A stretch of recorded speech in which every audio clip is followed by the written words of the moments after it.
Okay, let's take few more scenarios.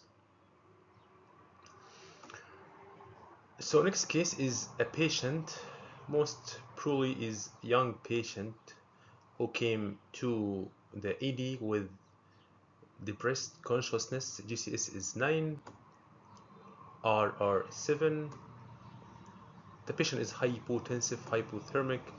On APG there is respiratory acidosis. pH is 7.25. On lung examination, the patient has basal crackles. So what's the most likely diagnosis? So if you think this is opiate toxicity, then you're right. Very good.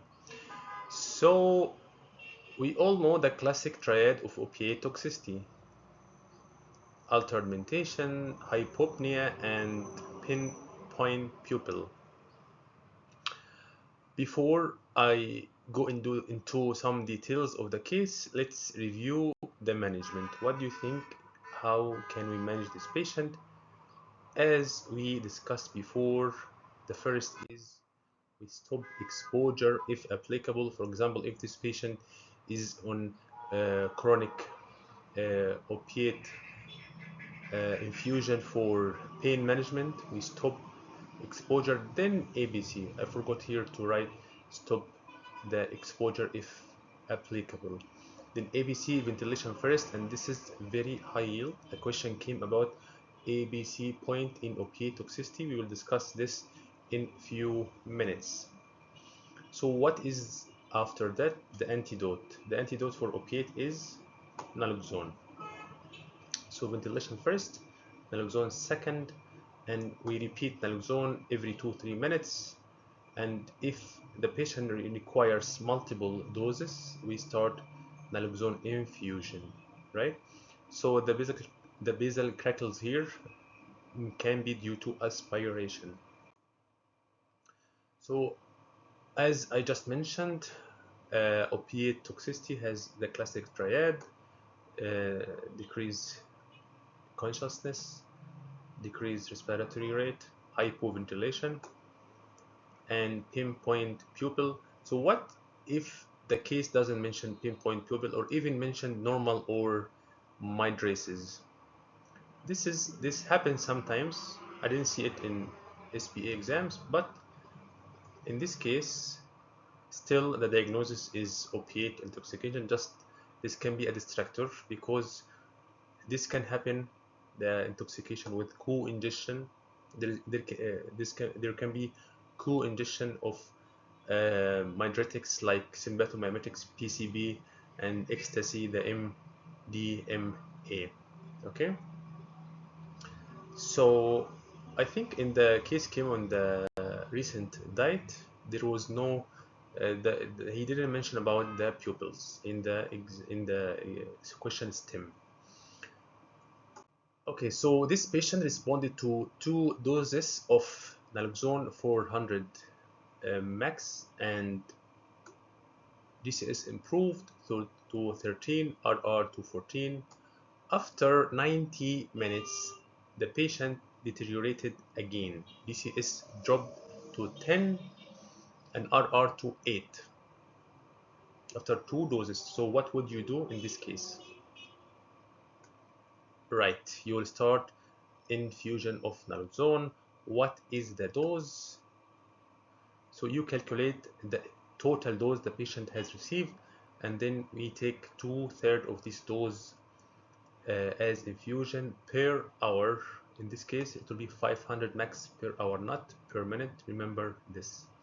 So a question here: what's my target in the management of opiate intoxication? Is it normal respiratory rate or normal GCS? The answer is normal ventilation. Adequate ventilation is my target here. Okay, A, B, C, D, right?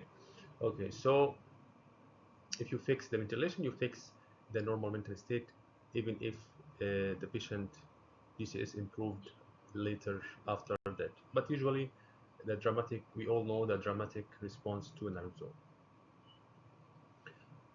Okay, so this is the case I just mentioned, came in a very recent diet, something similar. So opiate intoxication, the patient GCS is 3, RR is 4, and the question was asking what's the most important or immediate next step.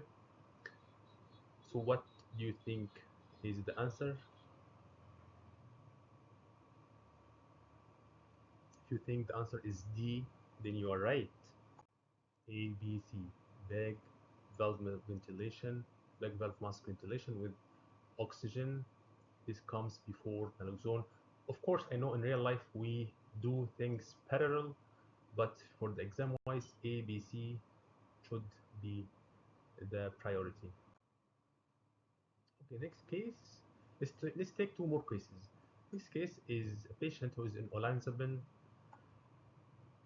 He came to the ED hyperthermic, confused, agitation, sweating, tachycardia, tachypnea. The patient has hypertonic stiff muscles. What's the most likely diagnosis, doctors? So if you think this is neuroleptic malignant syndrome, then you are right. How would you manage this patient? Again, stop exposure, stop exposure. If applicable, ABC, active cooling, benzo for just supportive treatment, as we can see. And there is actually, I won't say there is an antidote for the NMS, but we can use dantrolene or bromocriptine for severe cases. Okay, so how can we go to the next slide? Okay, we will just talk about in details about NMS in the following slides. Let's talk about the next case. The patient is in fluoxetine. I think you already guessed the answer. We started linezolid. Patient is agitated, confused, tremor. Again, hypermetabolic symptoms or like fever, diaphoresis, hypertension, and the patient, that's what you guys were waiting for, the clonus and hyperreflexia, which points to serotonin syndrome. Serotonin syndrome. Actually, the question was what makes you diagnose serotonin syndrome, not neuroleptic malignant syndrome. The answer, I think it was clonus hyper or ocular clonus, something with myclonus. So this is what we need to know about how there is many points, so it will just come shortly.